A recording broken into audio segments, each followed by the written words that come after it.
تو آپ کے یہاں تو روزمرہ کا یہ ایک معمول بنا ہوا ہے کہ ہندوؤں کے ساتھ جو آپ مسلمانوں کے ساتھ وہاں پر کر رہے ہیں، مار دھاڑ، ان کو ذلیل کرنا، پھر مسلمانوں کی جو ہولی پلیسز ہیں ان کو آپ توڑ رہے ہیں، گرا رہے ہیں، سب کچھ کر رہے ہیں، ڈیسیکریشن آپ اس کی کر رہے ہیں، تو وہ آپ کو نظر نہیں آتا. تو اب چونکہ یہ چیزیں ساری ختم ہو رہی ہیں تو نیچرلی اسی کہ انڈیا کے ساتھ تو انہوں نے انڈیا کو تو پھر وہ ہونا تھا، پریشان ہونا تھا، تو پریشان ہو گیا. تو اب وہ ہر قسم کا حربہ استعمال کر رہا ہے بنگلہ دیش کو بدنام کرنے کے لیے.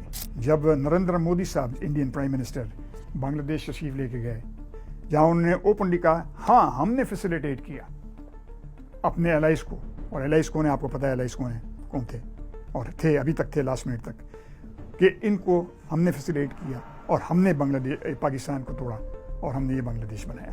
آپ دیکھیں کہ ہندو کی پاپولیشن جو ہے، ہندو کا پاپولیشن بنگلہ دیش میں 8% آف دا ٹوٹل پاپولیشن بنگلہ دیش ہے. But the Hindus are occupying 30% of India's government jobs. Bangladesh's government jobs. And in contrast to this, 15% population ہے total population India کا 15% Muslims ہے. And they are occupying only 2% of the government jobs in India. You see the difference? کتنا vast difference ہے. فضائی وہ جو ہے راستہ وہ بھی کھلنے والا ہے. بس صرف اناؤنسمنٹ کی دیر ہے. تقریباً بات ہو گئی ہے. پھر تجارت بھی شروع ہو چکا ہے. آپ کو جیسے میں بتایا تھا کہ 25,000 ٹن چینی جو ہے بنگلہ دیش نے امپورٹ کیا پاکستان سے، اور وہ پہنچ گیا وہاں پر.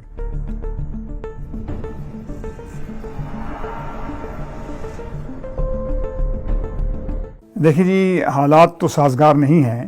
اس کی وجہ یہ ہے کہ چونکہ انڈیا جو ہے اس کی اجارت داری اب بنگلہ دیش میں تیزی سے ختم ہوتی جا رہی ہے، تو انڈیا بہت پریشان ہے.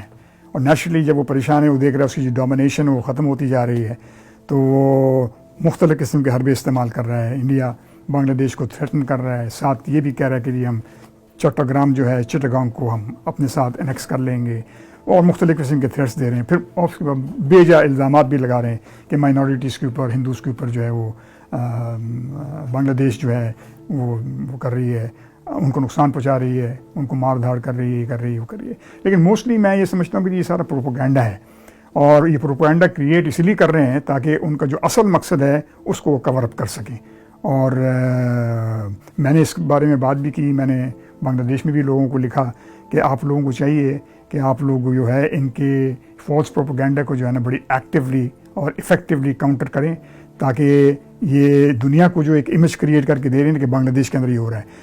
انڈیا جب یہ بات کرتی ہے تو میں نے انڈیا کو بھی لکھا، میں نے کہا آپ بنگلہ دیش کے بارے میں بات کرتے ہیں جو اکا دکا کوئی انسیڈنٹس ہو جاتا ہے 2-4 دن میں، ہفتے میں 1 دن یا مہینے میں 1 دن ہو جاتا ہے، تو آپ کے یہاں تو روزمرہ کا یہ ایک معمول بنا ہوا ہے کہ ہندوؤں کے ساتھ جو آپ مسلمانوں کے ساتھ وہاں پر کر رہے ہیں، مار دھاڑ، ان کو ذلیل کرنا، پھر مسلمانوں کی جو ہولی پلیسز ہیں ان کو آپ توڑ رہے ہیں، گرا رہے ہیں، سب کچھ کر رہے ہیں، ڈیسیکریشن آپ اس کی کر رہے ہیں، تو وہ آپ کو نظر نہیں آتا، اور دنیا کو وہ نظر نہیں آتی ہے. اور میں نے پھر اس کے بارے میں ٹرمپ صاحب کو بھی لکھا. اس سے پہلے ایک ٹرمپ صاحب کا بھی ایک الیکشن کے فوراً بعد ہی ایک اسٹیٹمنٹ آ گیا تھا، بنگلہ دیش شوڈ اسٹاپ دس کیا بولتے ہیں ایکشن جو اگینسٹ دی ہندوز جو جا رہا ہے، ہم رپورٹ کیا جا رہا ہے کہ ان کے خلاف کر رہے ہیں. تو میں نے ان کو لکھا، میں نے کہا ایسا نہیں ہے، یہ انڈین پروپیگنڈا ہے جس سے آپ معروف ہو رہے ہیں. ایسا نہ کریں، آپ آبجیکٹیولی دیکھیں، اور اس کے بعد جب آپ پاور میں آ جائیں، when you take charge of your government in the US، تو دین you should form a team and send your team to go and give you first hand information on what is happening in Bangladesh. تو میں نے کہا یہ India create کر رہی ہے، جان بوجھ کے کریٹ کر رہی ہے تاکہ وہ ٹارنش کرے امیج کو، بنگلہ دیش کی امیج کو خراب کرے دنیا میں. تو میں یہ سمجھتا ہوں کہ جی کہ بنگلہ دیش کو چاہیے اس کو کاؤنٹر کریں، اور بلکہ ایک ٹیم بنائیں، بڑا اسٹرانگ ٹیم بنائیں، سوشل میڈیا ٹیم بنائیں جو اس کو افیکٹولی کاؤنٹر کریں. اگر وہ ایک ایلیگیشن لگاتا ہے، آپ اس کو 10 جواب دیں اس کا، تاکہ انڈیا کو پتہ چلے کہ جی کہ وہ اتنے آسانی سے اپنے جو ان کے جو ہے نا جو خیالات اور جو چاہتے ہیں کہ ہو جائے وہ نہیں کر سکے گا کبھی. دیکھیں ایک میں کہوں گا جی Pakistani politician from East Pakistan, former East Pakistan, Bengali Mahmud Ali صاحب، جن کا تعلق سلٹ سے تھا، اور 1971 میں ان کو بھٹو صاحب نے بھیجا تھا یونائٹڈ نیشنز میں پاکستان کو ریپرزینٹ کرنے کے لیے. اور یہ جو ڈباکل چل رہا تھا نا 71 کا جو کرائسس تھا، اس کے بارے میں آپ جا کے بات کرنے کے لیے، اس دن سے right from day one since 1971 until his death in November 2006 وہ یہ بات کرتے رہے آخری سانس تک کہ بنگلہ دیش اور پاکستان ایک ہوگا. کیونکہ ان کے پاس وجہ کیا تھی یہ کہنے کی؟ وہ یہ کہتے تھے کہ جی میں نے رائٹ فرام ڈے ون میں نے یہ کہا، جس وقت یہ معاملہ وہاں پر چل پڑا، جب ہندوستان نے یہ غلط کام وہاں شروع کیا، پاکستان کو توڑنے کے لیے پروگرام بنایا اپنے الائز کے ساتھ مل کے، تو اس وقت بھی میں یہ کہہ رہا تھا بنگالیوں کو، اپنے ہم وطنوں کو کہہ رہا تھا، کیونکہ خود بنگالی تھے، اپنے ہم وطنوں سے میں یہ کہہ رہا تھا کہ جی کہ ہمارا جو بھلائی ہے اور سیلویشن ہے وہ ایک ساتھ رہنے میں ہے، ہماری یونٹی کے اندر ہے۔ تو یہ آپ لوگ یہ ان کا کان نہ مت دھرے انڈین پروپیگنڈا کے، اس میں مت دھرے کان۔ اور انڈیا پروپیگنڈا اس لیے کر رہی ہے، اس کے اپنے ویسٹڈ انٹرسٹ ہیں کہ ہم اس کو آزاد کرائیں گے، اس کے بعد ہر شعبے میں ہم ڈومینیٹ کریں گے، اور کر رہے ہیں۔ ابھی دیکھیں ریولوشن آنے کے بعد 5 اگست کے بعد ساری چیزیں کھل کے سامنے آ گئی ہیں کہ انڈیا ایجوکیشن کے اندر بھی، بزنسز کے اندر بھی، ٹریڈ کے اندر بھی، ہر چیز کے اندر انڈیا کا ڈومینیشن پچھلے 53 سال سے وہاں پر ہو رہا تھا۔ تو اب چونکہ یہ چیزیں ساری ختم ہو رہی ہیں تو نیچرلی اسی کہ انڈیا کے ساتھ تو انہوں نے انڈیا کو تو پھر وہ ہونا تھا، پریشان ہونا تھا، تو پریشان ہو گیا، تو اب وہ ہر قسم کا حربہ استعمال کر رہا ہے بنگلہ دیش کو بدنام کرنے کے لیے اور بنگلہ دیش کو خراب کرنے کے لیے۔ ہاں جی، یہ بالکل دیکھیں، آپ یہ دیکھیں کہ یہ حقیقت کھل کے سامنے آئی ہے۔ کب آیا؟ 2016 میں، جب نریندر مودی صاحب انڈین پرائم منسٹر بنگلہ دیش تشریف لے کے گئے اور حسینہ واجد صاحبہ اس وقت پرائم منسٹر تھی، تو انہوں نے وہاں پر ڈھاکہ یونیورسٹی کے آڈیٹوریم میں، اور یہ آپ اگر ویریفائی کرنا چاہیں، کوئی بھی ویریفائی کرنا چاہے، جا کے دیکھیں یوٹیوب میں موجود ہے، آپ کو مل جائے گا ریکارڈنگ اس کی، جہاں انہوں نے اوپنلی کہا ہاں ہم نے فیسیلیٹیٹ کیا اپنے الائز کو، اور الائز کون ہے آپ کو پتہ ہے الائز کون تھے، اور تھے ابھی تک تھے لاسٹ منٹ تک، کہ ان کو ہم نے فیسیلیٹ کیا اور ہم نے پاکستان کو توڑا اور ہم نے یہ بنگلہ دیش بنایا۔ تو کیوں بنایا؟ آج وہ چیز واضح ہو کے سامنے آ گئی ہے کہ بنگلہ دیش انہوں نے اس لیے بنایا کہ ان کے اپنے مقاصد تھے، عزائم تھے، اس کو حاصل کرنے کے لیے، پورا کرنے کے لیے انہوں نے یہ کام کیا۔ آپ دیکھیں کہ ہندو کی پاپولیشن جو ہے، ہندو کا پاپولیشن بنگلہ دیش میں 8% آف دا ٹوٹل پاپولیشن بنگلہ دیش ہے، but the Hindus are occupying 30% of India's government jobs. Bangladesh's government jobs. And in contrast to this, 15% population, total population India ka 15% Muslims hai, and they are occupying only 2% of the government jobs in India. You see the difference? Kitna vast difference hai. This shows India's domination in Bangladesh.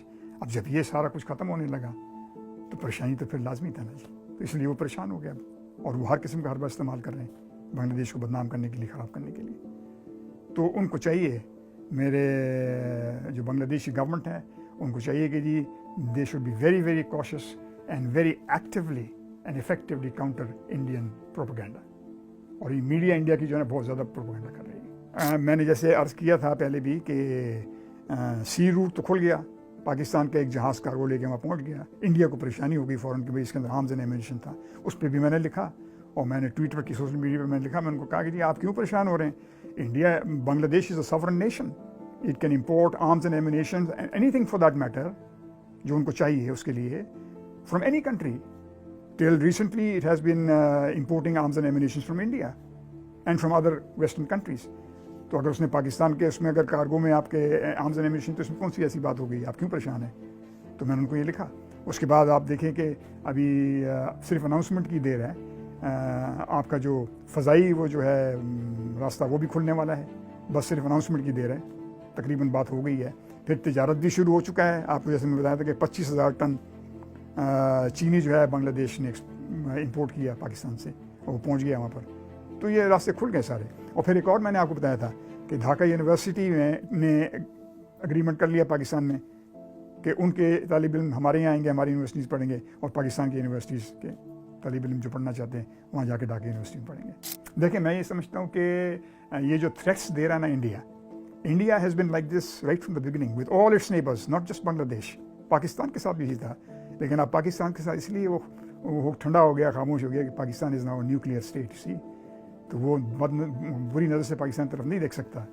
تو اب بنگلہ دیش از vulnerable, ٹھیک ہے نا، تو اب بنگلہ دیش کو خود نیوکلیئر فیسلٹی بنانے کی ضرورت نہیں ہے۔ The best thing for Bangladesh today is to sign a security pact with China and Pakistan, and the sooner it is done, the better it would be for Bangladesh. Or I am sure that if they approach Pakistan for a security pact, Pakistan will never say no. It will be happy to help Bangladesh.